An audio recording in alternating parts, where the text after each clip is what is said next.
Dear student, अब हम exercise की जानिब चलते हैं।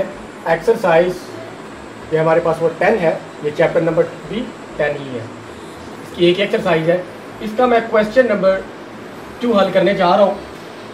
इस क्वेश्चन की स्टेटमेंट है वो यूँ है, from a point with an equilateral triangle perpendiculars are drawn to the three sides are 6, 7 and 8 centimetre respectively, find the area of the triangle. अब हमारे पास एक ट्रायंगल है, ये हमारे पास एक ट्रायंगल है विद इन अ पॉइंट, इसके अंदर एक पॉइंट दिया गया, वहाँ से perpendiculars are drawn to the sides, sides के ऊपर परपेंडिकुलर्स जो है वो ड्रा कर दिए गए और हमें कहते हैं कि हमने इस ट्रायंगल का एरिया फाइंड करना है। ये हमारे पास ट्रायंगल, ये को पॉइंट P है और इसके अंदर जो परपेंडिकुलर ड्रा किए गए हैं उनकी लेंथ्स हैं 6, 7 और 8। यह आप किसी पर भी लिख सकते हैं, 6, 7 और 8। अब ये आपके पास वैल्यूज आ चुकी हैं।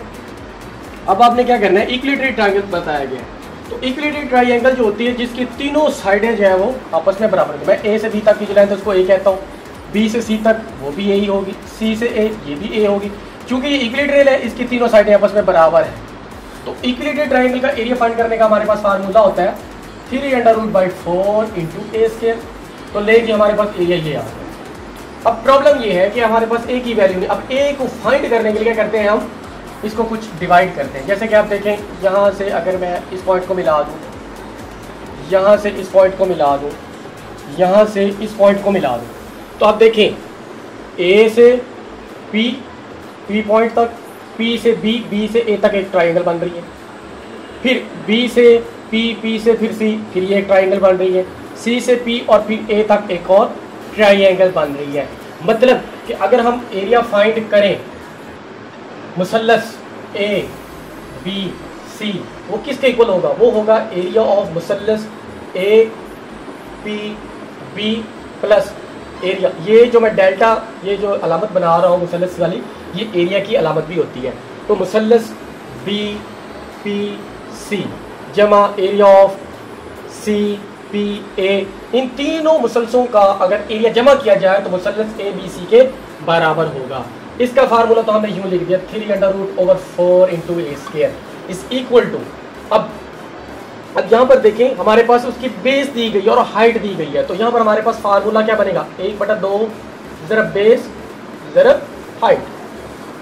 तो इसमें भी वही फार्मूला इस्तेमाल, 1/2 बेस ज़रब हाइट, 1/2 बेस ज़रब हाइट। ये हमारे पास फार्मूला बन जाता है। अब आप इसमें देखें कि कॉमन क्या चीज़ आ रही है, 1/2 1/2 1/2, ये हमने इसमें से कॉमन ले लिया। अब बेस चूँकि वो इक्विलैटरल है, वो भी हम समझ गए कि सेम होनी चाहिए, तो वो भी हम बाहर निकाल लेते हैं कॉमन। पीछे हमारे पास क्या बचती है वैल्यूज़, इसकी हाइट वो कितनी है हमारे पास, मुसल्लस APB की हाइट कितनी है हमारे पास, 6। तो यहाँ पर आप लिख देंगे 6 जमा ये वाला। फिर इसकी बेस हाइट जो है वो कितनी हो जाएगी, 7। तो यहाँ पर आप 7 लिख देंगे। यहाँ पर इसकी हाइट कितनी आ रही है, 8। तो आप यहाँ पर 8, ये हमारे पास वैल्यू। अब आपने यहाँ पर 1/2, यहाँ पर जो मैंने बेस लिखी थी वो A फर्ज की हुई थी, तो B की जगह पर मैं बेस राइट अगर लिखना चाहूँ तो वो A लिख सकता हूँ। तो ये आ जाएगा A। 6, 7 और 8 को जब हम जमा करते हैं तो हमारे पास बनते हैं 21। ये हमारे पास वैल्यूज आ गई। अब ये A से A का जो स्क्वायर था वो कैंसिल हो जाएगा। अब यहाँ से 4 जो है वो इस तरफ आ जाएगा, 4। अब √3 जो है वो ज़रा बोरा था, इधर आकर तकसीम हो जाएगा, √3 ये तकसीम 2 था, यहाँ पर ये वाला 21 आ जाएगा। जब आप इसको शॉर्ट करते हैं तकसीम हल करने के बाद, हमारे पास जो वैल्यू बनती है वो आती है 24/2, 24.2। ये हमारे पास किसी एक साइड की लंबाई जो है वो आ गई। अब ये यहाँ से देखें, A से B तक का फासला वो है 24.2, B से C तक का फासला या C से A तक का जो फासला है वो सब A आ रहा है, तो वो कितना आ गया, 24.2। अब हमने सिर्फ A साइड मालूम दी है। अब इसके बाद हमने मालूम करना है ये वाला एरिया का फार्मूला लगाकर एरिया। तो एरिया हमारे पास मौजूद होगा, एरिया इज इक्वल टू 3√4 और A की हमारे पास वैल्यू है 24.2 और इसका ये स्क्वायर।